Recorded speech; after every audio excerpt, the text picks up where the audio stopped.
Good morning everyone. चलो बच्चे, आपका जीएसटी का एक बहुत इम्पॉर्टेंट चैप्टर बेटा चैप्टर 2 हम शुरू करने जा रहे हैं। चैप्टर का आपका नाम है सप्लाई अंडर जीएसटी। चलो बेटा, वेरी वेरी इंपॉर्टेंट चैप्टर बेटा, ध्यान से देखना है। अच्छा बेटा, इस चैप्टर का लिंक मैं नीचे डिस्क्रिप्शन बॉक्स में डाल दूंगा, वहां से बेटा डाउनलोड कर लेना। आ जाओ मेरे साथ साथ,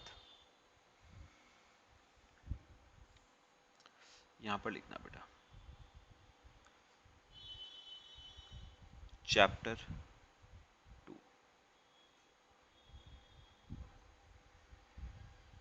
सप्लाई अंडर जीएसटी।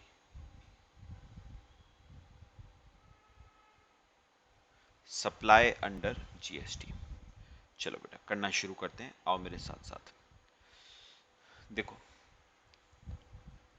पता है बेटा, यहां पर देखो, सबसे पहले पढ़ना एज पर article 366 clause 12A of constitution of India, GST means any tax on supply of goods और सर्विस और both except taxes on supply of alcoholic liquor for human consumption।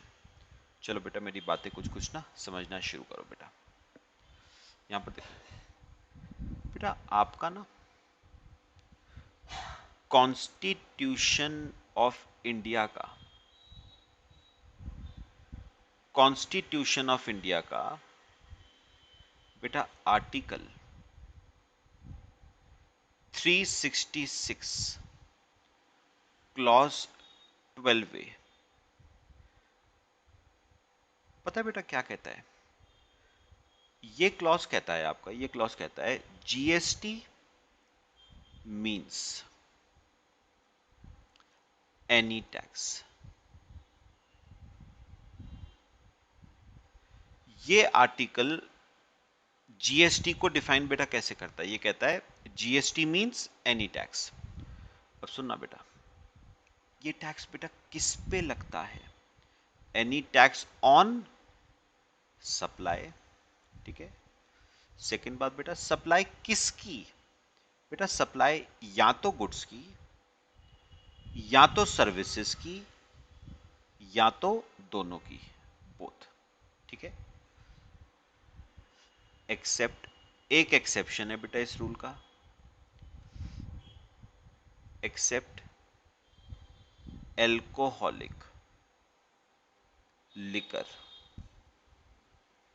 For human consumption. Except alcoholic liquor for human consumption.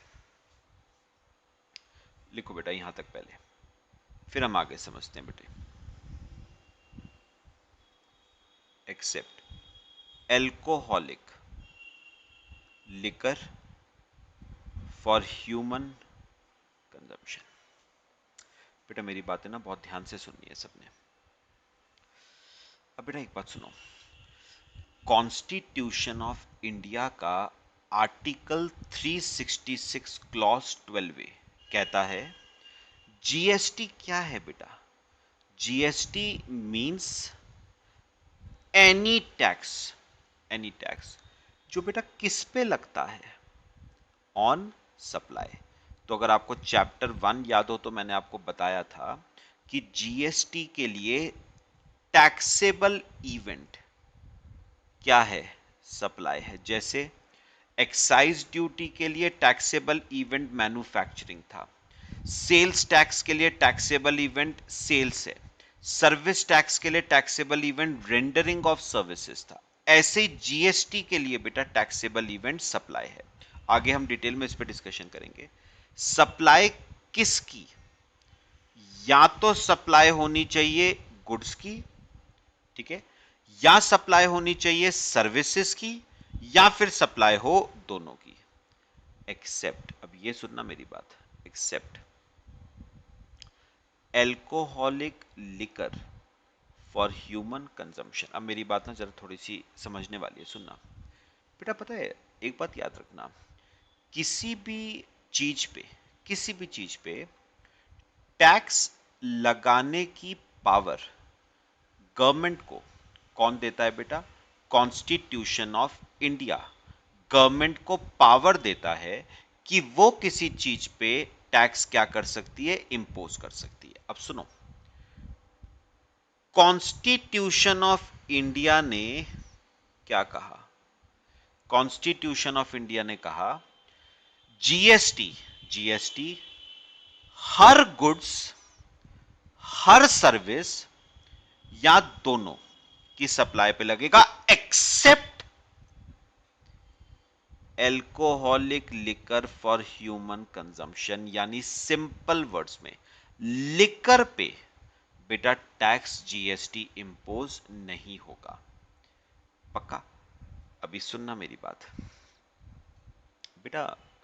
Case क्या था मैं आपको थोड़ा सा समझाता हूं, ध्यान से सुनना बेटा जो मैं कहूंगा। मैं थोड़ा सा ना पहले का केस आपको बता रहा हूं। पहले क्या होता था बेटा? पहले जो ये लिकर था ना, लिकर बेटा, लिकर पे दो टैक्स बेटा इंपोज होते थे पहले। ठीक है, कौन कौन से दो बेटा? लिकर के मैन्युफैक्चरिंग पे इंपोज होती थी एक्साइज ड्यूटी, और लिकर की सेल्स पे इंपोज होता था सेल्स टैक्स। अगर इंट्रा स्टेट है तो वैट, इंटर है तो सीएसटी। तो लिकर की सेल पे बेटे दो टैक्स आपके इंपोज होते थे, मैन्युफैक्चरिंग पे एक्साइज ड्यूटी और सेल्स पे वैट या सीएसटी। ठीक है, अब बेटा एक बात मैं और बड़ी काम की आपको बताता हूं।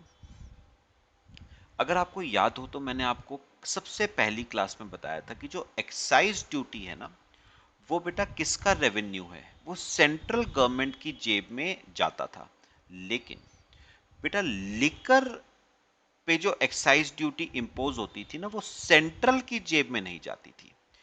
लिकर लिकर की जो एक्साइज ड्यूटी थी वो जाती थी बेटा स्टेट की जेब में। स्टेट को बेटा लिकर से ना बहुत रेवेन्यू आता है। तो आपने इस बार वैसे ये बात नोटिस भी करी होगी, लॉकडाउन जब बेटा खुला तो सबसे पहली चीज कौन सी खोली गई बेटा? लिकर शॉप्स खोली गई। क्यों? क्योंकि बेटा स्टेट्स को मैनेजमेंट करने में दिक्कत आ रही थी due to shortage of funds. तो स्टेट रेवेन्यू कहां से लाएगा? तो सबसे पहली चीज लॉकडाउन में जो खोली गई है वो कौन सी है बेटा? Liquor shop. क्योंकि लिकर शॉप से स्टेट को बहुत ज्यादा बेटा क्या आता है? रेवेन्यू आता है। ठीक है, तो एक बात याद रखना, लिकर पे बेटा पहले इंपोज होती थी एक्साइज ड्यूटी और वैट या सीएसटी। एक्साइज ड्यूटी वैसे सेंट्रल की जेब में जाती है, लेकिन लिकर एक ऐसी चीज है जिस पे एक्साइज ड्यूटी सेंट्रल की जेब में ना जाके बेटा स्टेट की जेब में जाती है। ठीक है, अब हुआ क्या? सुनो ध्यान से समझना बेटा। अब हुआ क्या बेटा? जब जीएसटी लाया गया ना, जब जीएसटी लाया गया था तो मैंने आपको एक बात बताई थी पहले भी कि GST implement, GST bill pass हो ही नहीं सकता था बेटा बिना सारी स्टेट्स के परमिशन के, मतलब मेजॉरिटी स्टेट्स के परमिशन के। तो जीएसटी बिल पास करने के लिए बेटा आपको स्टेट्स की क्या चाहिए थी बेटा? परमिशन चाहिए थी। तो अगर आपको जीएसटी बिल पास करना है तो आपको स्टेट्स की क्या चाहिए? परमिशन। और स्टेट्स ने बेटा परमिशन देने से कर दिया मना। स्टेट्स ने परमिशन देने से मना कर दिया, मतलब स्टेट्स ने साफ साफ कहा जीएसटी नहीं लाया जाएगा। बात समझना बेटा, क्योंकि अगर जीएसटी लाया जाता तो आपको पता है इंडिया में डुअल जीएसटी है। डुअल जीएसटी मतलब आधा रेवेन्यू सेंट्रल का है, आधा रेवेन्यू स्टेट का है। जबकि अगर आप नोटिस करो तो लिकर पे बेटा, ध्यान से समझना, कंसेप्चुअल पॉइंट है, लिकर पे बेटा सारा रेवेन्यू स्टेट के पास ही आता है। एक्साइज ड्यूटी भी स्टेट के पास आती है, और आपको अच्छी तरह पता है सेल्स टैक्स तो वैसे भी स्टेट की जेब में ही जाता है। इसका मतलब लिकर पे सारा टैक्स, सारा बेटा एक एक आना पाई किसकी जेब में जाती है? स्टेट की जेब में जाती है। अब स्टेट्स को पता था अगर जीएसटी लाया गया तो डुअल जीएसटी आएगा, और डुअल जीएसटी में सेंटर और स्टेट का आधा आधा शेयर होता है। तो जो रेवेन्यू उनकी जेब में पहले 100 रुपए जा रहा था ना बेटा, जीएसटी आता तो 50 जाता सेंट्रल की जेब में और 50 जाता बेटा स्टेट की जेब में। ठीक है, तो उन्होंने बच्चे परमिशन देने से कर दिया मना। भाई सेंटर ने पूछा कि हाँ भाई ये बताओ तुम्हें दिक्कत क्या है, क्यों जीएसटी बिल के लिए परमिशन नहीं दे रहे हो? तो उन्होंने कहा देखो भैया, साफ सीधी बात है, हम दे देंगे जीएसटी के लिए, हम परमिशन दे देंगे, प्रोवाइडेड प्रोवाइडेड आप लिकर को जीएसटी के परव्यू से बाहर रखो। आप लिकर को आप जीएसटी के परव्यू से बाहर रखो, मतलब लिकर पे सारा रेवेन्यू हमारा ही होगा, लिकर पे जीएसटी लेवी नहीं होगा बेटा। बात समझ आई? ये बेटा उन स्टेट्स ने अपनी क्या लगाई थी? शर्त लगाई थी। तो बताओ कि स्टेट्स ने बच्चे कंडीशन क्या लगाई? बेटा स्टेट्स ने क्या कंडीशन लगाई? स्टेट्स ने कंडीशन लगाई कि liquor should be kept, liquor should be kept outside the purview, outside the purview of GST. Liquor पे हम जीएसटी लगने नहीं देंगे, लिकर का रेवेन्यू सारा हमारा ही होगा, लिकर का रेवेन्यू हम आपसे आधा आधा नहीं बांटने वाले। बाकी हम चीजों का बांटेंगे, हमें कोई दिक्कत नहीं है, लेकिन लिकर का रेवेन्यू सारा हमारी जेब में ही जाएगा, वो हम नहीं बांटेंगे। ठीक है, तो बेटा गवर्नमेंट ने कहा चलो ठीक है, तुम्हारी बात मंजूर। इसलिए बेटा सुनो, इसलिए बच्चे liquor has been kept outside the ambit of GST, मतलब जीएसटी लिकर पे लेवी नहीं होता। इवन बेटा कॉन्स्टिट्यूशन ऑफ इंडिया भी लिकर पे जीएसटी लगाने की पावर आपको नहीं देता, गवर्नमेंट को नहीं देता। तो याद रखना, इवन कॉन्स्टिट्यूशन ऑफ इंडिया भी alcoholic liquor for human consumption पे आपको जीएसटी लगाने की पावर नहीं देता बेटा गवर्नमेंट को। समझ आई? क्या रीजन था? क्लियर हुआ? तो बेटा फिर एक सवाल मेरे दिमाग में और आया, क्या कि सर फिर ये लिकर पे अगर जीएसटी नहीं लग रहा है तो क्या लग रहा है? बेटा लिकर पे वही टैक्सेस लग रहे हैं जो पहले लग रहे थे। बताओ कौन कौन से? एक तो लग रही है एक्साइज ड्यूटी, जो किसकी जेब में जाती है बेटा? स्टेट की जेब में। प्लस क्या लग रहा है? Sales tax. अगर इंट्रा है तो वैट, और इंटर है तो सीएसटी, और ये भी किसकी जेब में जाता है बेटा? स्टेट की जेब में। तो लिकर पे वही टैक्सेस लेवी किए जा रहे हैं जो जीएसटी आने से पहले लेवी करे जा रहे थे बेटे, और वो पूरा का पूरा रेवेन्यू किसकी जेब में जाता है बेटा? स्टेट की जेब में। एक्साइज ड्यूटी भी स्टेट की है और वैट सीएसटी भी स्टेट का है। पक्का? तो याद रखना बेटा, लिकर पे जीएसटी लगाने की पावर आपको गवर्नमेंट को कॉन्स्टिट्यूशन ही नहीं देता बेटा। और अगर कॉन्स्टिट्यूशन आपको किसी चीज पे टैक्स लगाने की पावर नहीं देता ना, तो आज क्या कभी भी आप उस चीज पे टैक्स नहीं लगा सकते, अनटिल और अनलेस कॉन्स्टिट्यूशन को क्या किया जाए बेटा? अमेंड। तो याद रखना, अगर फ्यूचर में गवर्नमेंट लिकर पे टैक्स लगाना चाहे in the form of GST, तो पहले कॉन्स्टिट्यूशन के आर्टिकल 366 क्लॉज 12A को क्या करना पड़ेगा बेटा? अमेंड करना पड़ेगा। पहले कॉन्स्टिट्यूशन अमेंड होगा, उसके बाद आप alcoholic liquor for human consumption पे टैक्स इंपोज कर सकते हो in the form of GST, नहीं तो नहीं। लो बेटा कॉपी करो।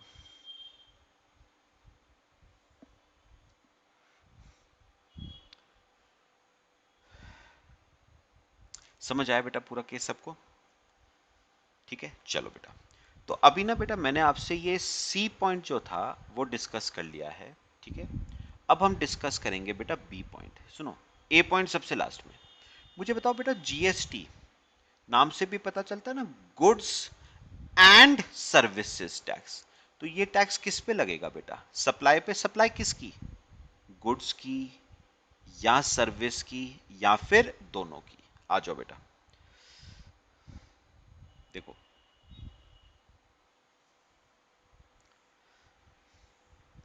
सबसे पहले बेटा गुड्स। देखो गुड्स की डेफिनेशन क्या दी है। Goods means every kind of movable property other than money and securities, but includes actionable claims, growing crops, grass or thing attached to or forming part of the land, agreed to be severed before sale or under a contract of sale. वैसे तो बेटा goods की एक definition आप already CA foundation में बेटा cell of goods act 1930 में कर चुके हो, और काफी बातें इनमें ऐसी हैं जो मैं ऑलरेडी आपको बता चुका हूं। एक बार आ जाओ, दोबारा कुछ बातें बेटा समझेंगे। ध्यान से समझनी है बेटा मेरी बातें। चलो, गुड्स। बेटा उन्होंने गुड्स को ना, मेरी बात सुनना बेटा, उन्होंने गुड्स को सबसे पहले बेटा कैसे डिफाइन किया है? उन्होंने कहा है goods means every kind of movable property. तो गुड्स में सिर्फ और सिर्फ कौन सी प्रॉपर्टी आएंगी बेटा? मूवेबल प्रॉपर्टी आएंगी गुड्स में।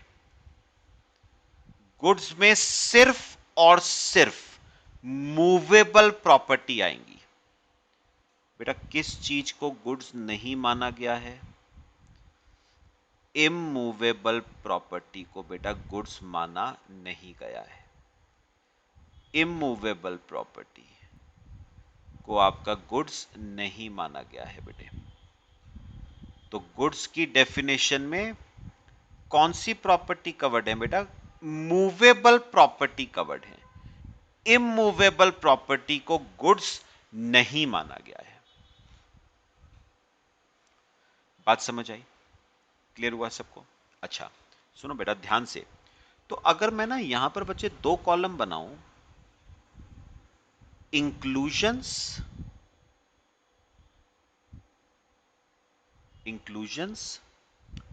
और बेटा एक्सक्लूजन्स, मतलब क्या क्या चीज गुड्स है और क्या क्या चीज गुड्स नहीं है। तो सुनो, सबसे पहले तो मूवेबल प्रॉपर्टी को क्या माना गया है बेटा? गुड्स माना गया है। और जहां तक की बात है इमूवेबल प्रॉपर्टी की, उसे गुड्स माना नहीं गया है। इमूवेबल प्रॉपर्टी को गुड्स माना नहीं गया है। बात बताओ, समझ आई बेटे? अच्छा, और बेटा इंक्लूजन्स और एक्सक्लूजन्स में और क्या क्या है जरा पढ़ते हैं एक बार बेटा डेफिनेशन। आओ मेरे साथ साथ। देखो, other than money and security, मतलब बेटा एक बात मुझे और क्लियर हुई, एक बात मुझे और क्लियर हुई। पहले बताओ, मनी मनी बेटा मूवेबल होता है या इमूवेबल? Money is movable. तो ऑल्दो मनी मूवेबल है, ऑल्दो मनी मूवेबल है, लेकिन फिर भी मनी को गुड्स माना नहीं गया है। मतलब money is excluded from the definition of goods. ठीक है, अब मैं आपसे थोड़ा सा डिस्कशन बेटा कर लूं मनी के बारे में। जरा सुनना बेटा, जो जो बातें मैं बोलूंगा बेटा ध्यान से सुननी है। बेटा मनी में क्या क्या आता है? व्हाट इज मनी बेटा? मनी में आता है बेटा, money is Indian legal tender. मतलब रुपीस कह लो ना सिंपल वर्ड्स में। मनी मतलब रुपीस, कैश, या फिर बेटा फॉरेन करेंसी भी तो हो सकती है ना बेटा। जरूरी थोड़ी ना है कि आपने किसी को रुपीस दिए हो सकता है आपने किसी को फॉरेन करेंसी दी हो, डॉलर्स दिए, दैट इज ऑल्सो मनी, वो भी मनी है। तो आप किसी को मनी, किसी को आप इंडियन लीगल टेंडर दो मतलब रुपीस दो, या आप किसी को फॉरेन करेंसी दो यानी डॉलर्स दो, दैट इज मनी। अच्छा, और क्या आता है बेटा मनी में? चेक, ड्राफ्ट,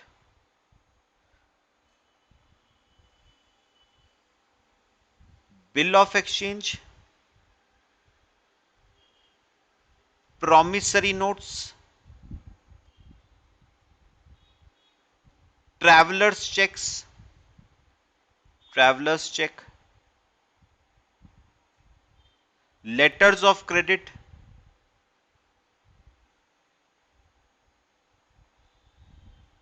कॉपी कर लो बेटा, लेटर्स ऑफ क्रेडिट,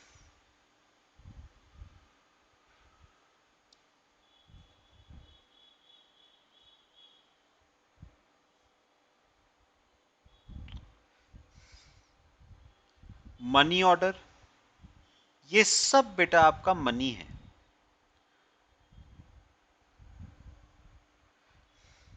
बात समझ आई?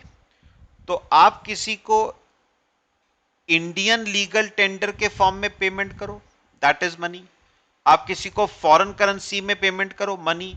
चेक के फॉर्म में, ड्राफ्ट के फॉर्म में, बिल ऑफ एक्सचेंज के फॉर्म में, प्रॉमिसरी नोट्स के फॉर्म में पेमेंट करो, travellers cheque, letters of credit, money order, ये सब बेटा मनी माना जाता है। ठीक है, लेकिन बेटा एक छोटी सी बात और है। इमेजिन करो बेटा, मेरे मेरे को ना एक शौक है, मेरी एक हॉबी है। मैं क्या करता हूं बेटा, जो एंटीक कॉइन्स है ना, एंटीक कॉइन्स बेटा, ब्रिटिश इंडिया के टाइम के, मैं उन्हें कलेक्ट करता हूं बेटा। ये मेरी हॉबी है बेटा। याद रखना, अगर आपके पास एंटीक कॉइन्स है ना, एंटीक कॉइन्स, तो बेटा उन एंटीक कॉइन्स की ना बाजार में वैल्यू आज के टाइम में उतनी नहीं होती है बेटा जितनी उस कॉइन पे प्रिंटेड होती है। जैसे बेटा मेरी बात सुनो, एग्जाम्पल दे रहा हूं मैं आपको। आज से बहुत टाइम पहले बेटा 10 पैसे का कॉइन आता था। बहुत टाइम पहले बेटा 10 पैसे का कॉइन आता था। तो मुझे बताओगे उस 10 पैसे की बाजार में कीमत आज 10 पैसे होगी? नहीं बेटा, it is an antique, it is an antique. और बेटा वो एंटीक, क्योंकि वो एंटीक है तो उसकी बाजार में जो कीमत होती है वो उतनी नहीं होती जितनी उसके ऊपर प्रिंटेड होती है। It has a numismatic value. Simple words में आप चाहो तो इसे मार्केट वैल्यू भी कह सकते हो। It has a numismatic value, बाजार में उसकी कीमत बेटा बहुत ज्यादा होती है। तो बेटा इसको मनी नहीं माना गया है, क्योंकि एक्चुअल में इसकी कीमत वो नहीं है जो दिखती है। ठीक है, ऑल्दो इसके ऊपर 10 पैसे प्रिंटेड है बेटा, लेकिन इसकी बाजार में कीमत 10 पैसे नहीं है, तो इसे मनी कंसिडर नहीं करा जाएगा। तो मेरी बात सुनो, तो मनी में ये सब तो मनी आ गए, ये सब तो गुड्स की डेफिनेशन से बाहर है। बेटा गुड्स की डेफिनेशन में इंक्लूडेड क्या है? Money, money having numismatic value, वो इंक्लूडेड है बेटा, उसे गुड्स माना गया है। Money having numismatic value. चाहो तो एंटीक कॉइन्स वगैरह लिखना चाहोगे तो लिख लेना बेटा। तो याद रखना, ऑल्दो इस कॉइन के ऊपर 10 पैसा प्रिंटेड है, लेकिन बाजार में इसकी जो कीमत है वो 10 पैसे से बेटा कहीं ज्यादा है, तो इन्हें मनी नहीं माना गया है। कॉपी कर लो बेटा यहां तक।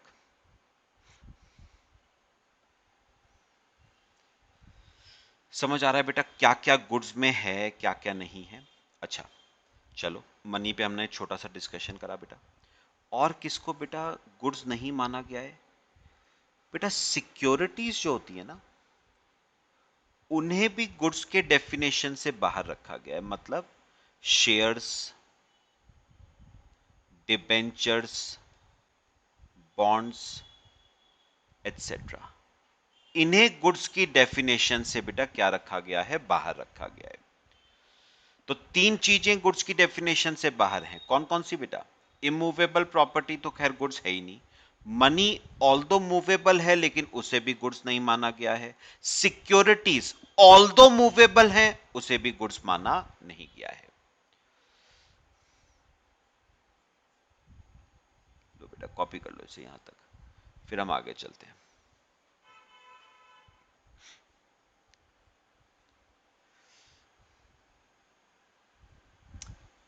हो गया बेटा, समझ आया? आ जाओ अब। और डेफिनेशन का अगला पार्ट क्या कहता है? बेटा डेफिनेशन का अगला पार्ट कहता है बट इंक्लूड्स एक्शनेबल क्लेम्स। तो यहां पर लिखो इंक्लूजन्स में बेटा। उसने कहा goods includes actionable claims. Goods में क्या आएगा बेटा? एक्शनेबल क्लेम्स आएंगे बच्चे। गुड्स की डेफिनेशन में क्या आएंगे? एक्शनेबल क्लेम्स आएंगे बेटा। चलो आओ, वैसे मैं आपसे ना फाउंडेशन लेवल पे बेटा इस पे डिस्कशन कर चुका हूं। एक छोटा सा जरा डिस्कशन और देख लेते हैं बेटा। देखो बेटा, ये एक्शनेबल क्लेम्स क्या होते हैं? बेटा एक्शनेबल क्लेम्स की अगर हम डेफिनेशन देखें ना, तो एक्शनेबल क्लेम्स की डेफिनेशन है, actionable claims means claim to any debt other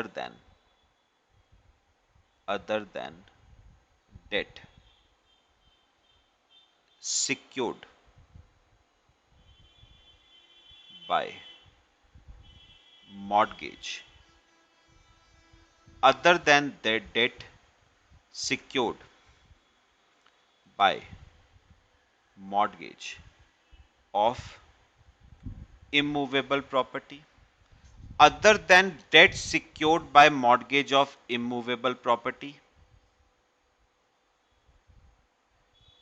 ठीक है? और हाइपोथिकेशन और प्लेज ऑफ मूवेबल प्रॉपर्टी, और हाइपोथिकेशन और प्लेज ऑफ मूवेबल प्रॉपर्टी। ठीक है बच्चे, मैं आपको समझाता हूं बेटा। कॉपी कर लो पहले यहां तक।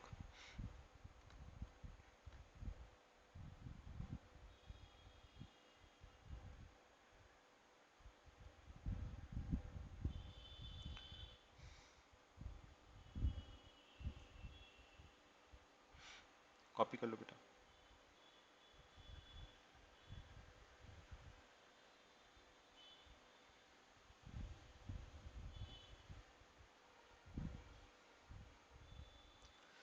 चलो समझाओ बेटा।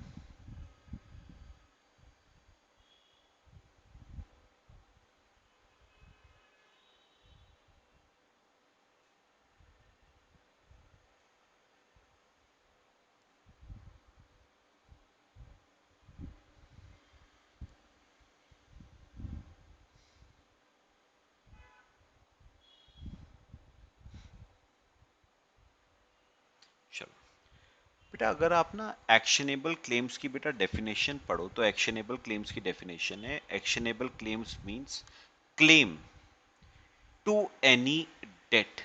अब मेरी बात सुनो बेटा। बेटा अगर मैं आपसे थोड़ा सा डिस्कशन करूं ना इसके ऊपर, तो बेटा डेट आपका ना, डेट बेटा आपका जो डेट है वो बेटा दो तरह का होता है। एक तो वो डेट होता है विच इज सिक्योर्ड, और एक वो डेट होता है विच इज अनसिक्योर्ड। ठीक है, अब एक डेट तो है विच इज सिक्योर्ड। अब चाहे वो सिक्योर्ड होगा बेटा, चाहे वो सिक्योर्ड होगा by mortgage of immovable property, ठीक है, या बेटा वो सिक्योर्ड होगा बाय प्लेज और हाइपोथिकेशन ऑफ मूवेबल प्रॉपर्टी। बात समझ आई? आपका डेट दो तरह का है, या तो सिक्योर्ड है या तो अनसिक्योर्ड है। सिक्योर्ड या तो होगा by mortgage of immovable property, या सिक्योर्ड होगा बाय हाइपोथिकेशन और प्लेज ऑफ मूवेबल प्रॉपर्टी। बात समझ आई बेटा? अब अगर आप एक बार ना डेफिनेशन पढ़ोगे तो बेटा काफी हद तक आपको बात क्लियर हो जाएगी। Actionable claims means claim to any debt other than debt secured। मतलब सिक्योर्ड डेट के अलावा जो डेट है ना, that is an actionable claim. बात समझ आई? सिक्योर्ड डेट के अलावा जो डेट है, that is N unsecured, that is an actionable claim. तो बेटा सिक्योर्ड के अलावा तो एक ही बचा, अनसिक्योर्ड डेट। तो ये अनसिक्योर्ड डेट आपका बच्चे क्या कहलाएगा? Actionable claim. तो जितने भी आपके अनसिक्योर्ड डेट्स हैं ना, वो आपके बेटा क्या हैं? एक्शनेबल क्लेम्स हैं। तो डेफिनेशन से ही पता चल गई ना हमें बात। उसने कहा debt other than secured debt, तो सिक्योर्ड के अलावा बेटा कौन सा बचा? Unsecured debt. तो अनसिक्योर्ड डेट आपका क्या हो गया? Actionable claim. तो जितने भी आपके अनसिक्योर्ड डेट्स हैं, वो सब अनसिक्योर्ड डेट्स आपके क्या हैं? एक्शनेबल क्लेम्स हैं। बेटा पता है क्या, अगर आप एक बार एक्शनेबल क्लेम्स का लेमैन लैंग्वेज में, बेटा लेमैन लैंग्वेज में अगर आप एक्शनेबल क्लेम्स का मतलब समझो ना, नाम से ही बेटा, तो नाम से समझ आता है कोई भी ऐसा क्लेम, कोई भी ऐसा डेट जिसके अगेंस्ट आप कोर्ट में जाके एक्शन ले सको। कोई भी ऐसा डेट जिसके अगेंस्ट आप कोर्ट में क्या ले सको बेटा? एक्शन। और मेरे ख्याल से बच्चे, मुझे कोर्ट में जाके एक्शन लेने की जरूरत सिक्योर्ड की थोड़ी ना पड़ेगी बेटा। सिक्योर्ड में तो मेरे पास प्रॉपर्टी है, मैं कोर्ट के पास क्यों जाऊंगा? प्रॉपर्टी बेच के पैसा रिकवर कर लूंगा बेटा। मुझे कोर्ट का दरवाजा खटखटाने की जरूरत सिक्योर्ड डेट में पड़ेगी या अनसिक्योर्ड डेट में? ऑब्वियस सी बात है बेटा, अनसिक्योर्ड डेट में। अगर कोई डेट सिक्योर्ड है तो मैं कोर्ट का दरवाजा क्यों खटखटाऊंगा? मैं तो प्रॉपर्टी जो है उसे बेच के अपना पैसा क्या कर लूंगा? रिकवर कर लूंगा। तो कोर्ट का दरवाजा खटखटाने की जरूरत आपको सिर्फ अनसिक्योर्ड डेट के केस में ही पड़ेगी। तो अनसिक्योर्ड डेट ऐसा है जिसके अगेंस्ट आप कोर्ट में जाके क्या ले सकते हो? एक्शन। इसीलिए हम उसे क्या कहते हैं? Actionable claim. तो यहां पर लिख देता हूं लेमन लैंग्वेज में, debt against which, debt against which an action can be taken, debt against which an action can be taken। action मतलब बेटा legal action. debt against which a legal action can be taken। Copy करो बेटा इतना।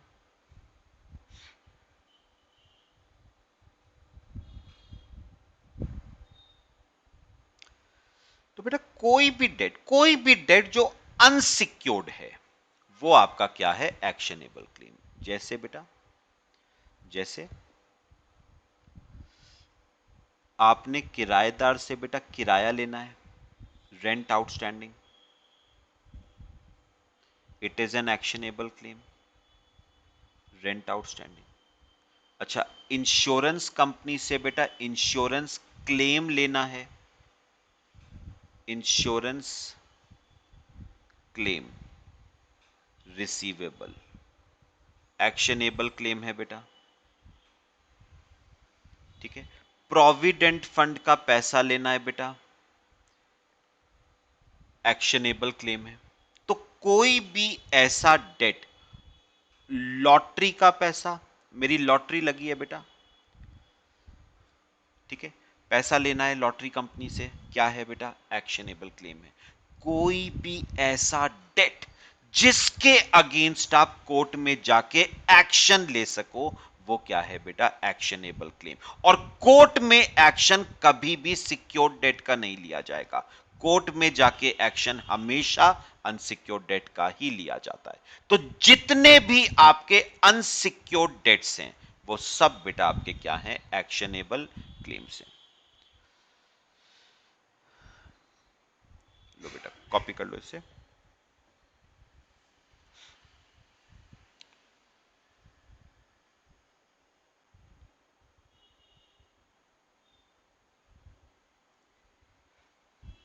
Copy कर लो बेटा, फिर हम आगे चलते हैं।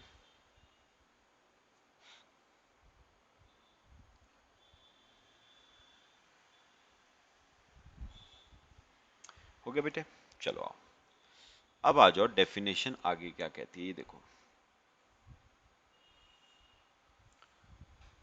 ठीक है, but includes actionable claim, growing crops, grass and things attached to or forming part of land agreed to be severed before sale or under a contract of sale।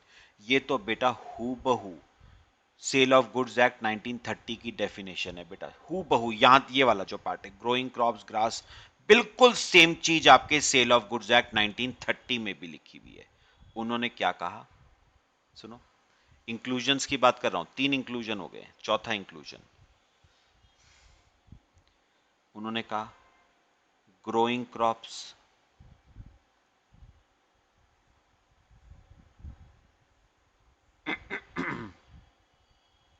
Growing crops, grass और any other thing, और any other thing attached to earth agreed to be severed। इतना लिख लो बस, agreed to be severed।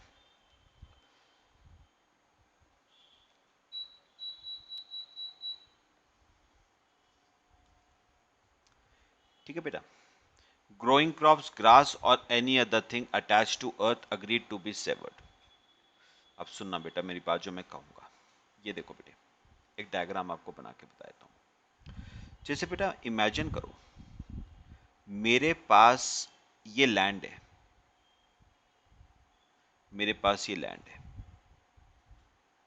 ठीक है बेटा। अब इस लैंड पे ना, इस लैंड पे फसल उगा रखी है बेटा मैंने, गन्ने की फसल।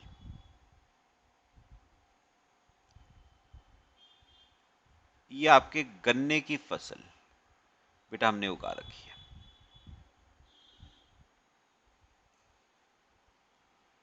ठीक है, गन्ने की फसल बेटा।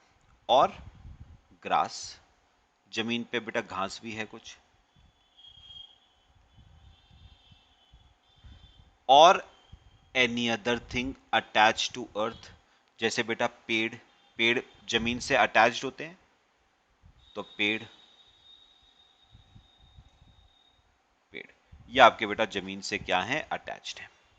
तो बेटा अभी आप नोटिस करो, सुनो ध्यान से सुनना जो मैं कहूंगा। ये हो गई बेटा आपकी क्रॉप्स, ये आपकी क्रॉप्स हो गई, ये आपकी बेटा ग्रास हो गई,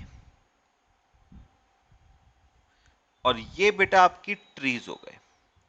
आपको पता है अगर मैं आपसे पूछूं क्रॉप्स, ग्रास, ट्रीज, ये मूवेबल प्रॉपर्टी है या बेटा ये इमूवेबल प्रॉपर्टी है? तो इसमें ना बेटा दो बातें हैं।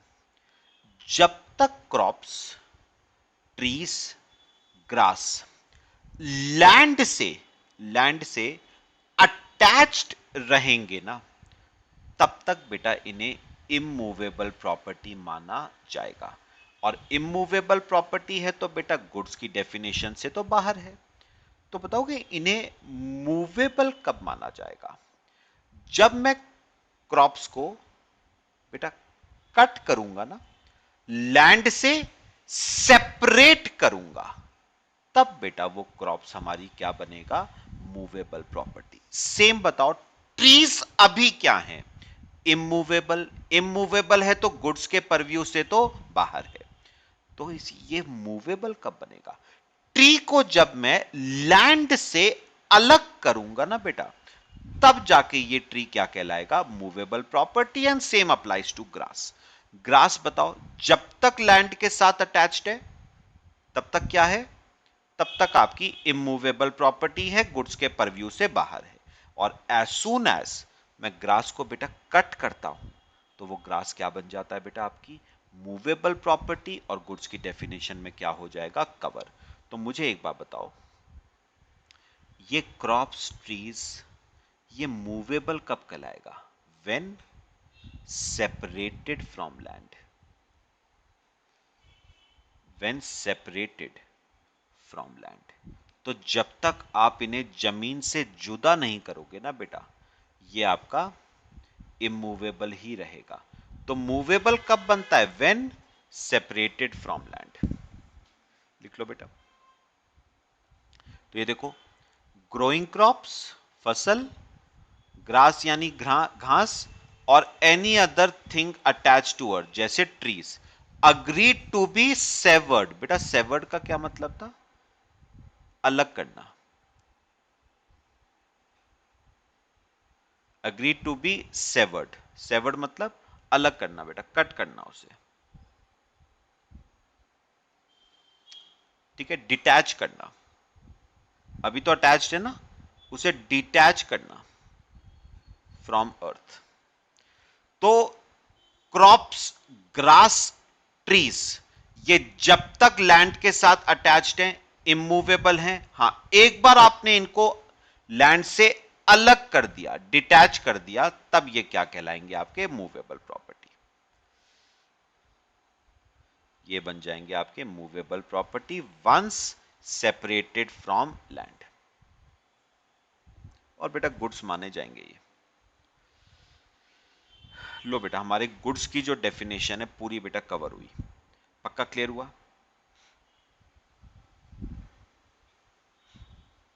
मेरे ख्याल से कोई कंफ्यूजन नहीं बेटा गुड्स की डेफिनेशन में। आए आगे चलें। चलो बेटा, अब आ जाओ, अगले जो हमारा डिस्कशन है वो है बेटा सर्विसेज। देखो, ये देखो बेटा, सर्विसेज ध्यान से समझना है। Services means anything other than goods. अब सुनो सुनो सुनो सुनो, मेरी बात सुनना बेटा ध्यान से। अगर मैं आपसे पूछूं बेटा, उन्होंने सर्विसेज को कैसे डिफाइन किया है?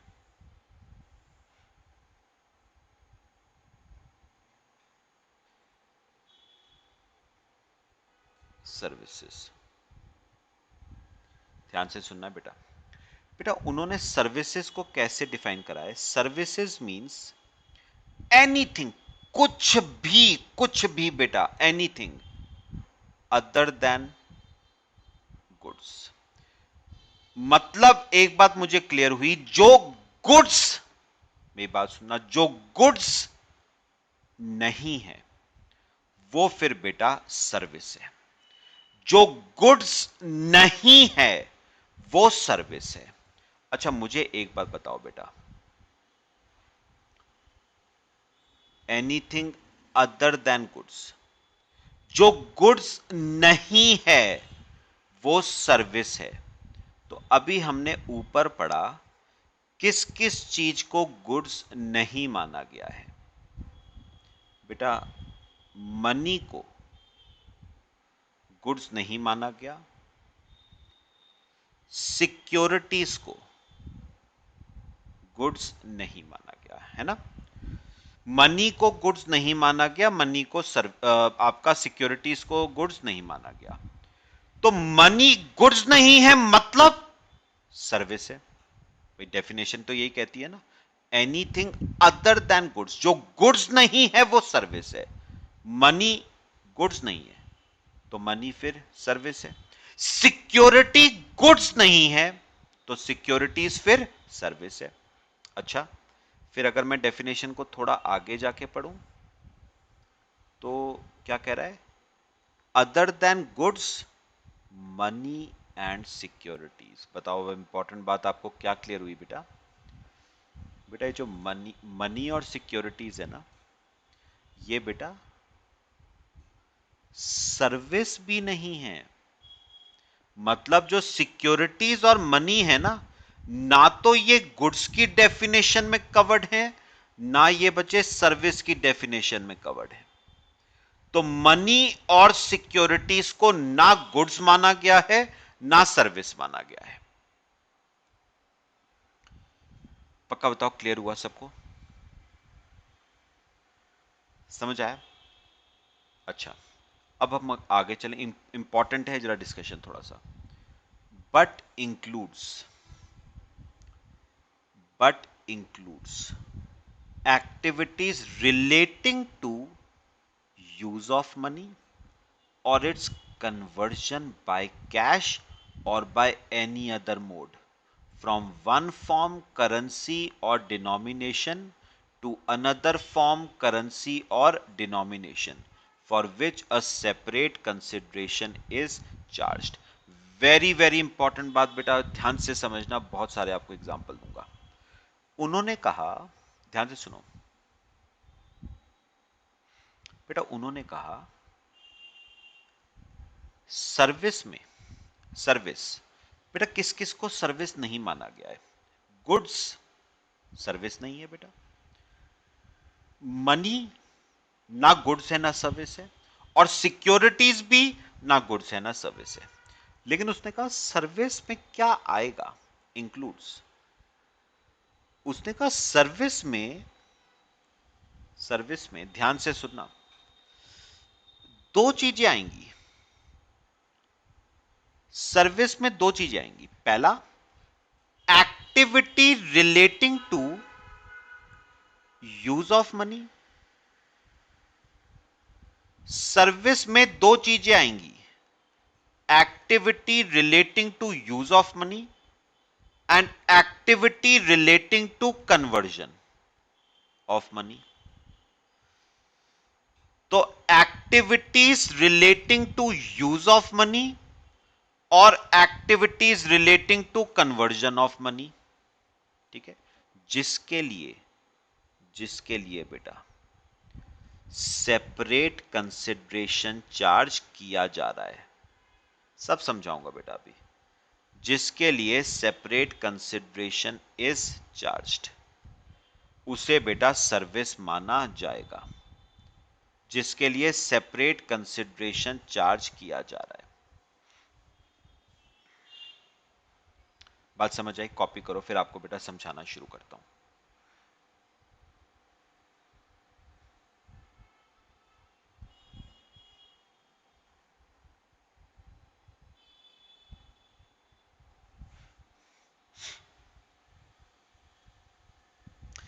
मैंने क्या कहा?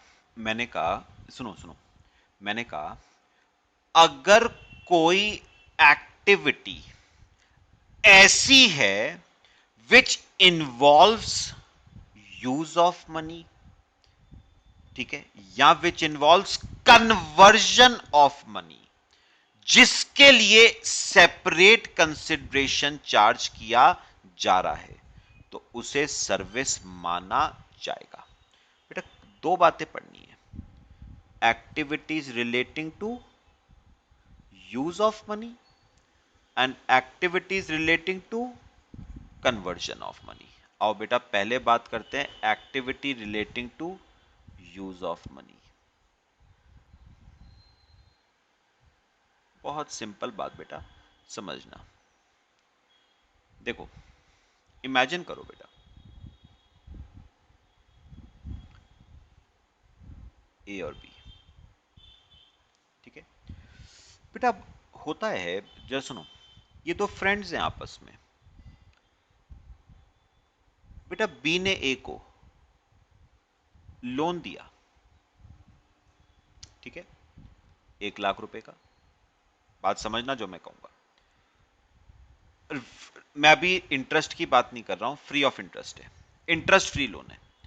और ए ने बेटा बी को ये लोन क्या कर दिया, रीपे। तो मैं ए हूं, मैंने बी से लोन लिया, उसे कुछ टाइम के बाद लोन रीपे कर दिया, ठीक है। बी ने मुझसे कोई इंटरेस्ट वगैरह कुछ चार्ज नहीं करा। बेटा इसमें तो मुझे बताओ सिर्फ किसका इन्वॉल्वमेंट है, मनी का इन्वॉल्वमेंट है बेटा। पैसा लिया, पैसा दिया। तो बेटा मनी को ट्रांजैक्शन इन मनी को गुड्स भी नहीं माना गया बेटा, गुड्स की डेफिनेशन से मनी बाहर है। और ट्रांजैक्शन इन मनी को सर्विस भी नहीं माना गया बेटा।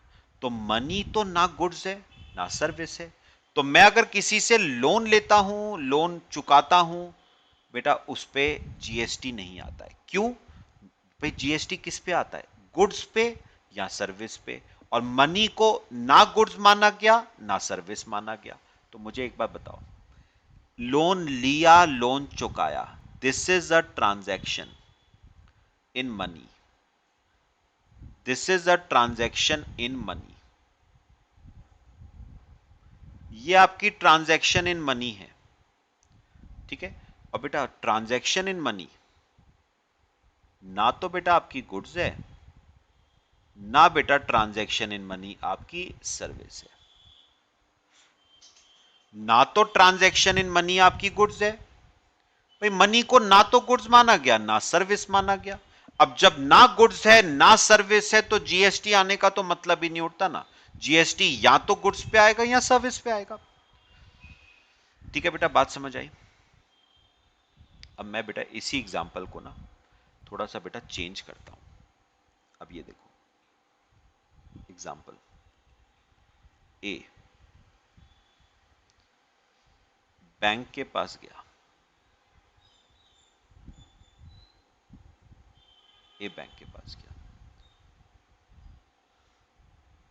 बैंक ने ए को लोन दिया, ठीक है।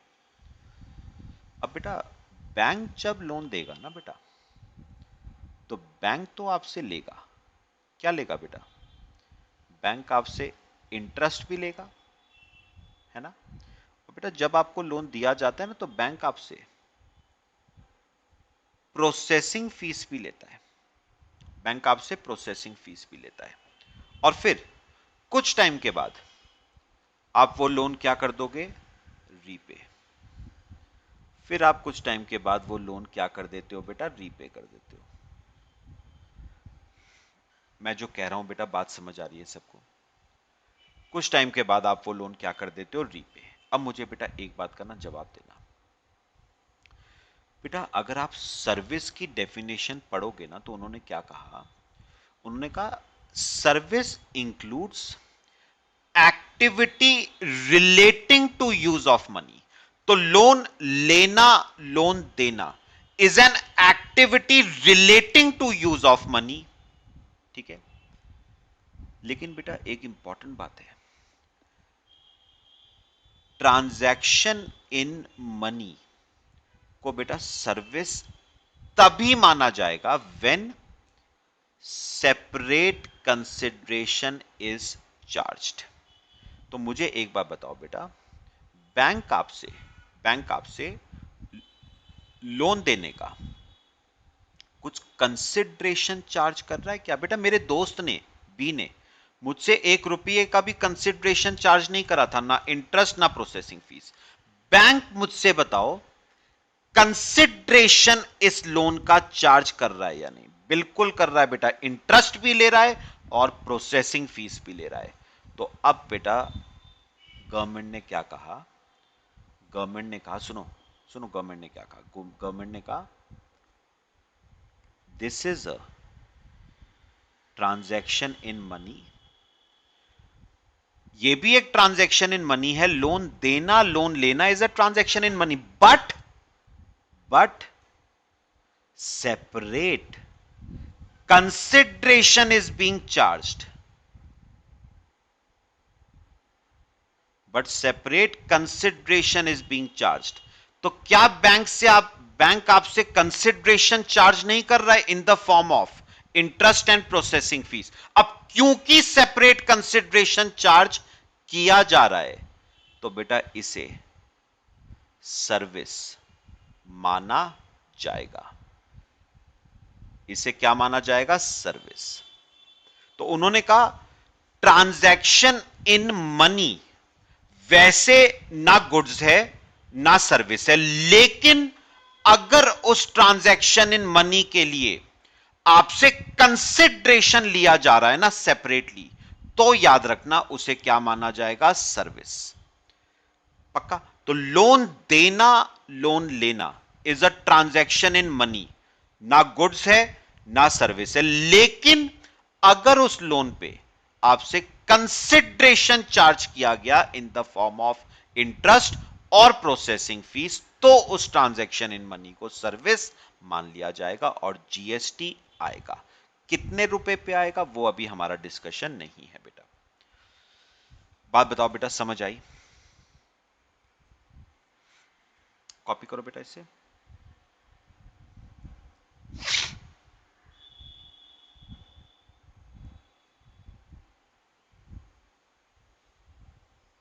अब ऐसी बेटा आप ना इस टाइप के बहुत सारे एग्जाम्पल ले सकते हो। जैसे मैं आपको एक और एग्जाम्पल दूं बेटा। जैसे आप बेटा एक बार बताओ, बैंक में पैसा डिपॉजिट करते हो बेटा, और फिर कुछ टाइम के बाद आप बैंक से पैसा विड्रॉ करते हो।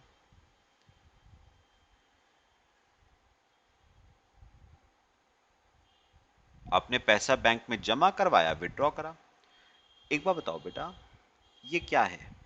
पैसा दिया, लिया, तो it is a transaction in money.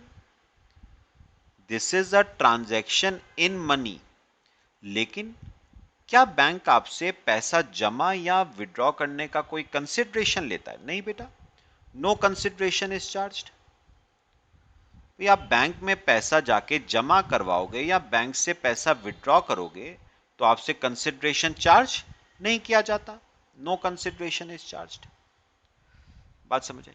और क्योंकि बेटा कंसिडरेशन चार्ज नहीं किया जा रहा है, तो इस ट्रांजैक्शन को बेटा ना तो गुड्स माना जाएगा, ना इस ट्रांजैक्शन को बेटा सर्विस माना जाएगा। पक्का? लेकिन बेटा, लेकिन लेकिन मेरी बात समझना बेटा, लेकिन आपने अगर कभी नोटिस किया हो, मैं अगर अपने अकाउंट से एनईएफटी या आरटीजीएस ट्रांसफर करूं बेटा, अगर मैं एनईएफटी या मैं आरटीजीएस ट्रांसफर करूं ना बेटा अपने दूसरे अकाउंट में, तो बेटा एनईएफटी और आरटीजीएस ट्रांसफर ये भी बेटा ट्रांजैक्शन इन मनी है। This is also a transaction in money. ये भी आपकी क्या है? ट्रांजैक्शन इन मनी है। लेकिन बेटा इस पे ना बैंक आपसे बेटा कमीशन चार्ज करता है, आपसे कंसिडरेशन चार्ज किया जाता है बेटा। Consideration is charged. तो जब आप एनईएफटी या आरटीजीएस ट्रांसफर करते हो ना बेटा, कमीशन आपसे ली जाती है, और क्योंकि कंसिडरेशन चार्ज किया जा रहा है तो इसे बेटा क्या माना जाएगा? सर्विस माना जाएगा। तो इसे क्या माना जाएगा बेटा? सर्विस मान लिया जाएगा। कॉपी कर लो बेटा।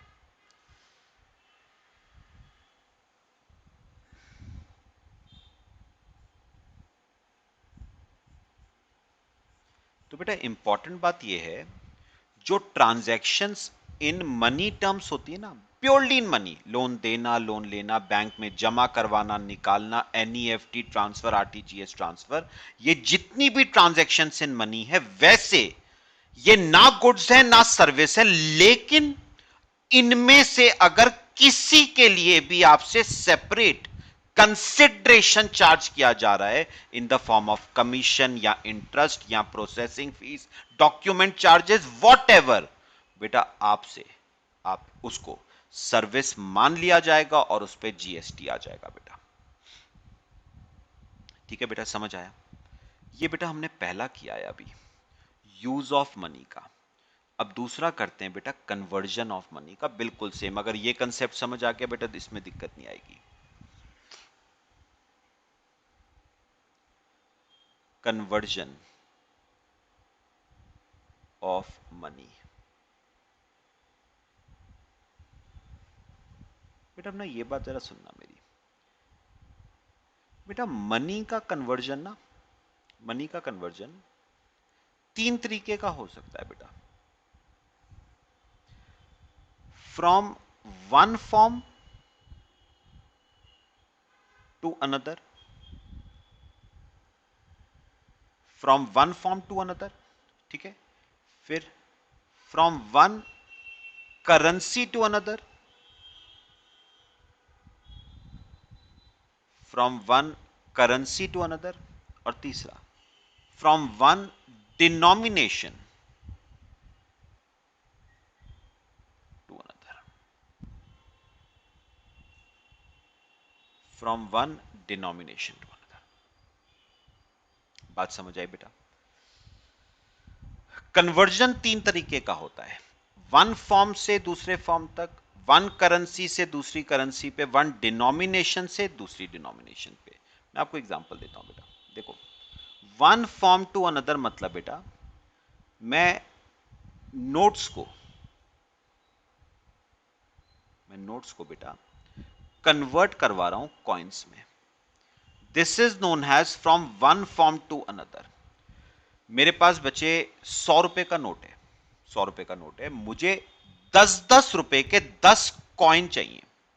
तो मैंने शॉपकीपर के पास भेजा, रावत भैया को। मैंने कहा रावत भैया एक काम करो, 100 रुपए के नोट की जगह 10-10 रुपए के 10 सिक्के ले आओ। This is known as conversion of money from one form to another. तो मैंने 100 रुपीज के 100 रुपीज के नोट को मैंने कन्वर्ट किया इनटू 10 कॉइन्स ऑफ ₹10 ईच। या मैं थोड़ा सा ऐसे बोलता हूं बेटा, सुनो सुनो, लिखना मत।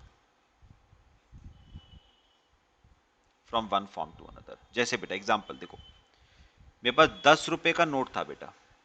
क्या था? 10 रुपए का नोट। मैंने कहा मुझे नोट की जगह ना यार 10 रुपए का कॉइन दे दे। 10 रुपए के नोट की जगह मुझे 10 रुपए का क्या दे दे बच्चे? कॉइन दे दे। This is known as conversion of money into one form, from one form to another. तो मैंने नोट्स को किस में कन्वर्ट कर दिया? कॉइन्स में, एंड वाइस वर्सा। अच्छा, अगला क्या है बेटा? From one currency to another. बहुत सिंपल, मैं बेटा यूएस जा रहा हूं, ठीक है, घूमने यूएस जा रहा हूं। अभी तो नहीं जा सकता, खैर बुरा हालत है वहां पर तो, लेकिन फ्यूचर में अगर कभी यूएस जाता हूं बेटा तो मुझे रुपीस को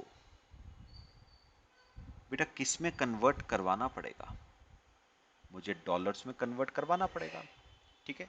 this is known as conversion of one currency to another currency, ठीक है। अच्छा, तीसरा from one denomination to another denomination. यानी बेटा डिनोमिनेशन मतलब, जैसे मैंने वो बात करी थी बेटा आपसे, सपोज मेरे पास 100 रुपीज का नोट है, 100 रुपीज का नोट है। मैंने कहा शॉपकीपर से एक काम कर, 100 रुपए की नोट की जगह मुझे 10 notes they they of ₹10 each. मुझे 10 नोट दे दे 10-10 रुपए के हिसाब से। तो इसमें क्या हुआ है? 100 रुपए की डिनोमिनेशन को मैंने कन्वर्ट कर दिया इनटू 10-10 रुपीस की डिनोमिनेशन। नोट पहले था, पहले भी नोट था, अब भी नोट है, मतलब फॉर्म चेंज नहीं किया है, ठीक है, बस डिनोमिनेशन को चेंज किया। 100 रुपए के नोट को कन्वर्ट कर दिया इनटू 10 नोट्स ऑफ ₹10 ईच। तो इन तीन तरह का बेटा कन्वर्जन हो सकता है। अब मैं आपसे एक बात कर रहा हूं, बस लास्ट बात बेटा, बेटा अगर, ध्यान से सुनना जो मैं कहूंगा, अगर इन कन्वर्जन्स के लिए, अगर इन कन्वर्जन्स के लिए आपसे बेटे कंसिडरेशन चार्ज नहीं करा जा रहा है, नो कंसिडरेशन इज चार्ज्ड, अगर आपसे इन कन्वर्जन्स के लिए कंसिडरेशन चार्ज नहीं करा जा रहा है बेटा, कोई कंसिडरेशन चार्ज नहीं करा जा रहा है, तो एक बात याद रखना, उसे ना तो गुड्स माना गया है बेटा, मनी इज नॉट गुड्स, ना उसे सर्विस माना गया है बेटा। लेकिन लेकिन अगर आपसे बेटा इनके बदले क्या चार्ज किया जा रहा है, कंसिडरेशन चार्ज किया जा रहा है आपसे, कंसिडरेशन इज चार्ज्ड, तो बेटा इन्हें सर्विस माना जाएगा। बेटा वैसे मैं आपको एक बार बताऊं, पहले कॉपी कर लो फिर मैं आपको एक बार बताता हूं।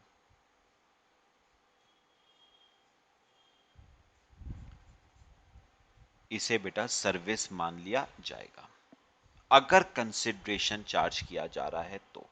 आपको पता है बेटा, जनरली जनरली बोल रहा हूं मैं, जनरली इन दो केसेस में ना बेटा कंसिडरेशन नहीं होता है, इस केस में जनरली, और इस केस में अगर मैं किसी से नोट के बदले कॉइन मांगूंगा तो वो कोई कंसिडरेशन कमीशन लेगा क्या मेरे से? नहीं। अगर मैं किसी दुकानदार से कहूंगा यार पैसे छुट्टे कर दे, 100 रुपए की नोट की जगह मुझे 10-10 रुपए के 10 नोट दे दे, क्या वो आपसे कमीशन लेता है? नहीं। लेकिन बेटा इमेजिन करो, राजपुर रोड पे ना एक शॉप है बेटा स्निफर्स की, जहां पर आप ना फॉरेन करेंसी, इंडियन करेंसी देके आप फॉरेन करेंसी ले सकते हो।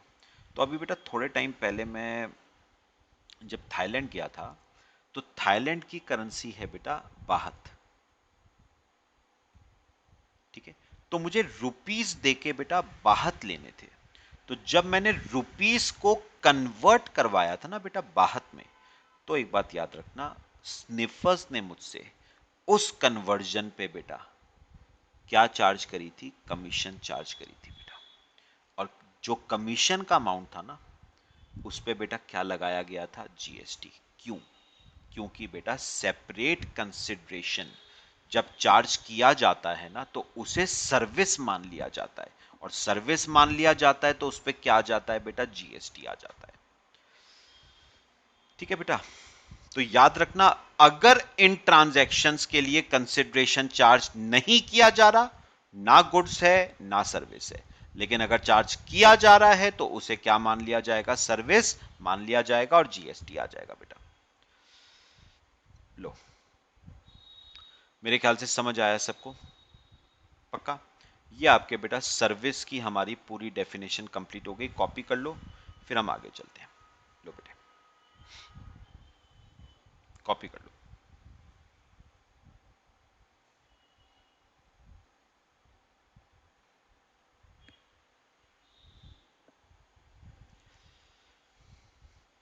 चले बेटा, अच्छा अब हमारा क्या रहता है डिस्कशन में, यहां आओ जरा अपने नोट्स पे। तो बेटा हमने गुड्स पे भी डिस्कशन कर लिया है, हमने सर्विस पे भी डिस्कशन कर लिया है, अब आती है बात बोथ की। अब सुनो बेटा, कुछ केसेस हैं जहां पर आपको ना, सुनो सुनो, जहां पर आपको गुड्स के साथ साथ आपको सर्विस भी दी जाती है बेटा। कुछ केसेस हैं जहां पर गुड्स तो दिए ही जाते हैं, गुड्स के साथ साथ आपको बेटा सर्विस भी दी जाती है। मैंने नीचे आपको बेटा कुछ एग्जांपल्स दिए हैं, देखो, जैसे कैटरिंग कॉन्ट्रैक्ट्स। मुझे बताओ बेटा, जो लोग ये कैटरिंग बिजनेस में होते हैं, क्या ये आपको गुड्स नहीं देते हैं? आपको फूड सप्लाई करते हैं बेटा, गुड्स देते हैं। गुड्स के साथ साथ क्या ये आपको सर्विस नहीं देते? बिल्कुल देते हैं बेटा। कुक की सर्विस देते हैं, वेटर की सर्विस देते हैं, पक्का? तो केटरिंग कॉन्ट्रैक्ट्स में, ठीक है, आप लोग भी बेटा लिखना चाहो तो लिख लेना, केटरिंग कॉन्ट्रैक्ट्स में गुड्स दिए जा रहे हैं आपको, फूड, फूड के साथ साथ सर्विस भी दी जा रही है, कुक की सर्विस दी जा रही है आपको, आपको वेटर की सर्विस दी जा रही है। तो गुड्स के साथ साथ सर्विस भी दी जा रही है। अच्छा ऐसे ही बताओ बेटा, जो ये रेस्टोरेंट्स होते हैं, क्या आपको नहीं लगता ये रेस्टोरेंट्स भी आपको गुड्स के साथ साथ सर्विसेज देते हैं? जैसे फूड दे रहे हैं वो तो गुड्स हो गया, सर्विस में बेटा ये भी कुक की सर्विस दे रहे हैं, वेटर की सर्विस दे रहे हैं, बाहर बेटा आपको सलाम करने के लिए सिक्योरिटी गार्ड खड़ा हुआ है उसकी सर्विस दे रहे हैं, रिसेप्शनिस्ट की सर्विस दे रहे हैं। तो गुड्स के साथ साथ आपको बेटा क्या प्रोवाइड करी जा रही है? बहुत सारी सर्विसेज भी दी जा रही है। पक्का? अच्छा एक बात बताओ, वर्क्स कॉन्ट्रैक्ट क्या होता है? मैं आपको एग्जांपल देता हूं बेटा, ध्यान से सुनना जो मैं कहूंगा, ये सब बातें हमें आगे करनी है। सुनो बेटे, वर्क्स कॉन्ट्रैक्ट क्या होता है? जैसे इमेजिन करो मैंने एक ऑफिस के लिए, अपने ऑफिस के लिए एक टेबल बनवानी है बेटा, ठीक है? अब दो तरीके हैं, दो तरीके हैं। या तो मैं क्या करूं, टेबल बनाने का सामान मैं बाजार से ले आऊं खुद खरीद के, कारपेंटर को बुलाऊं, उसे वो सामान हैंड ओवर करूं और उससे कहूं टेबल बना दे, ठीक है? दूसरा केस है, मैं कारपेंटर से कहूं सामान भी तू ले क्या, टेबल भी तू बना, मुझे तो बनी बनाई टेबल चाहिए, मेरे पास सामान लेने जाने का टाइम नहीं है। तो अब सुनो, अब बेटा एक बात है, ध्यान से सुनना, एक बात है, मैंने कारपेंटर से कहा, मैंने कारपेंटर से कहा तू मटेरियल भी लेके आ,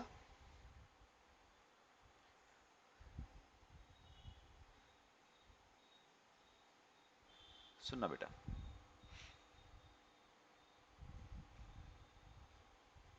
बेटा मैंने कारपेंटर से क्या कहा है बच्चे?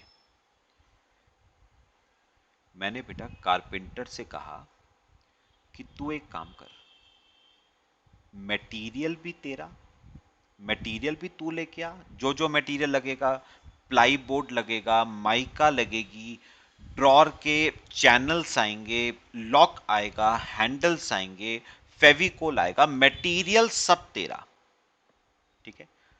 लेबर भी तेरी, मुझे तो बनी बनाई टेबल चाहिए। This is known as works contract. Material plus labour के जो कॉन्ट्रैक्ट्स होते हैं ना बेटा, कौन से? मटेरियल प्लस लेबर के जो कॉन्ट्रैक्ट्स होते हैं उन्हें हम वर्क्स कॉन्ट्रैक्ट कहते हैं, ठीक है? तो बेटा उन्होंने, बताओ, कारपेंटर ने मुझे मटेरियल भी सप्लाई करा मतलब गुड्स, लेबर भी सप्लाई करी मतलब सर्विस। पॉइंट बताओ क्लियर? अच्छा, अगर मटेरियल मैं प्रोवाइड करता, वो सिर्फ अपनी लेबर लगाता, वो होता है बेटा जॉब वर्क, जिसमें कारपेंटर सिर्फ लेबर लगा रहा है, that is known as job work. और बेटा job work is a service, ठीक है? Job work is a service. Works contract is both labour, sorry, goods plus service. अच्छा ऐसे ही बताओ बेटा, आप कई बार अपने कपड़े सिलवाने के लिए टेलर के पास जाते हो ना, अब दो बातें होती हैं, या तो आप कपड़ा लेके जाओ टेलर के पास और आप टेलर से कहो भैया शर्ट बना दे, या आप कपड़ा भी उसी से लो, ले बनवाओ भी उसी से, ये दो बातें हैं। अगर तो आप कपड़ा लेके जाते हो और उससे स्टिचिंग करवाते हो, दैट इज जॉब वर्क, क्योंकि वो आपको सिर्फ क्या दे रहा है? अपनी सर्विस दे रहा है। अगर आप कपड़ा भी उसी से लेते हो और स्टिचिंग भी उसी से करवाते हो तो दैट इज बोथ, वो आपको गुड्स भी दे रहा है और आपको सर्विस भी दे रहा है, that is known as works contract. तो वर्क्स कॉन्ट्रैक्ट होते हैं मटेरियल प्लस लेबर के कॉन्ट्रैक्ट्स, और जो सिर्फ लेबर के कॉन्ट्रैक्ट्स होते हैं उन्हें जॉब वर्क कहते हैं, ठीक है बेटा? बेटा जब ये जीएसटी नहीं था ना, थोड़ा सा पहले का बता रहा हूं आपको बेटा, जब ये जीएसटी नहीं था, जीएसटी से पहले जो बेटा मटेरियल गुड्स वाला जो कंपोनेंट होता था ना, गुड्स वाला कंपोनेंट, उस पे तो लगता था बेटा सेल्स टैक्स, वैट या सीएसटी। और जो सर्विस वाला कंपोनेंट था ना बेटा, उस पे लगता था सर्विस टैक्स। तो मेरे को एक बार बताओ, जो केटरिंग कॉन्ट्रैक्ट्स में जो फूड वाला कंपोनेंट है उस पे क्या लगता था? VAT CST. और कुक और वेटर की जो सर्विस वाला पार्ट है उस पे क्या लगता था बेटा? उस पे सर्विस टैक्स लगता था। ऐसे ही उसने मुझे, कारपेंटर ने मुझे मटेरियल सप्लाई करा, तो मटेरियल वाले पार्ट पे क्या लगता था? वैट या सीएसटी। और जो लेबर वाला पार्ट था उस पे क्या लगता था? Service tax. ऐसे ही मैंने टेलर से कपड़ा खरीदा और उससे स्टिचिंग करवाई, कपड़े पे वैट सीएसटी और स्टिचिंग पे सर्विस टैक्स। तो बेटा इन पे ना, ये जो बोथ वाले केसेस थे ना, इन पे पहले दो टैक्सेस लगते थे, सेल्स टैक्स भी लगता था और सर्विस टैक्स भी लगता था। अब सेल्स टैक्स भी खत्म हो गया है, सर्विस टैक्स भी खत्म हो गया है, तो अब इन पे क्या लगेगा? जीएसटी लगेगा। तो पहले अगर आप नोटिस करो ना, कभी पहले के अगर आपके पास बिल्स पड़े हो 1 जुलाई 2017 से पहले के, कभी रेस्टोरेंट वगैरह के बिल्स पड़े हो आपके पास, तो कभी ऑब्जर्व करना, उनके बिल्स में बेटा दो टैक्सेस लगे होते थे। वैट और सीएसटी भी होता था और सर्विस टैक्स भी होता था। क्यों दो टैक्सेस? क्यों? क्योंकि फूड वाले कंपोनेंट पे बेटा सेल्स टैक्स आएगा और सर्विस वाले कंपोनेंट पे सर्विस टैक्स आएगा। अब सेल्स टैक्स भी खत्म हो गया है, सर्विस टैक्स भी खत्म हो गया है, अब सिर्फ इनके बिल में एक ही चीज आएगी एंड दैट इज जीएसटी। पक्का बताओ बेटा समझ आया? तो हमने ना बेटा, जो कॉन्स्टिट्यूशन ऑफ इंडिया ने जो जीएसटी का डेफिनेशन बताई थी उसमें हमने क्या क्या डिस्कस कर लिया बेटा, एक बार सम अप कर दो। गुड्स की डेफिनेशन, सर्विसेज बोथ का मतलब डिस्कस कर लिया, और ये पूरा हमने बेटा डिस्कस कर लिया है। एक चीज का मतलब हमारा रहता है और वो है बेटा व्हाट इज सप्लाई। वो बच्चे हम नेक्स्ट लेक्चर में कवर करते हैं, ठीक है? चलो बच्चे, बाकी नेक्स्ट लेक्चर में कवर करते हैं। Till then thank you.